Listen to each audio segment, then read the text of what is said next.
Basically, a good example of why you need to clean out your dryer vents and be religious about having that done on a yearly basis. My name's Colleen. We're in Riverview, Florida, and my dryer caught on fire Sunday afternoon. I had put some clothes in there and heard a loud sound, so I went to see what it was, smelt a little odor, opened the dryer, and there were sparks in the back of the dryer. We went through 2 fire extinguishers and thought everything was okay. We started pulling the dryer out, and when he started pulling the dryer out, smoke started coming up from the lint tray. So he was trying to use the extinguisher again. It just kept getting worse and worse until it got to the point where I couldn't see him, and my neighbor was 4 feet in front of me. When the sprinklers did go off and the fire department got here, and from the water they used, it leaked to my unit downstairs, started gushing through their townhome. It was flooding the floors, the ceiling, the drywall was breaking up.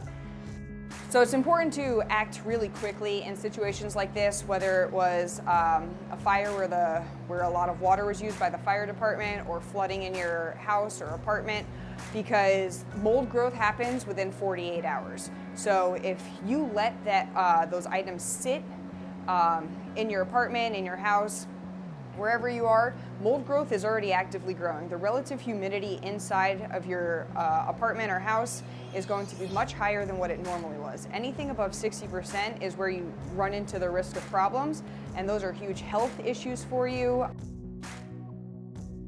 We started removing the baseboards because the drywall was indicating as wet or moist. What we needed to do there to save as much drywall as we possibly could was to remove not only the baseboards but the quarter round as well. So we took those off piece by piece and we number them based on each room. Those are something that we can salvage, and they can be used to be put back in once we finish the process. We actually drilled holes in the drywall to help ventilation and to circulate the air that we were setting up with the air movers. When we do our demo, I like to start at the ceiling and work our way towards the floor. That way we're not cleaning up our mess more than once. Everything will fall from top to bottom. So we started with our ceiling. We're working on our walls. Then we'll get to our floor and rip all of that up.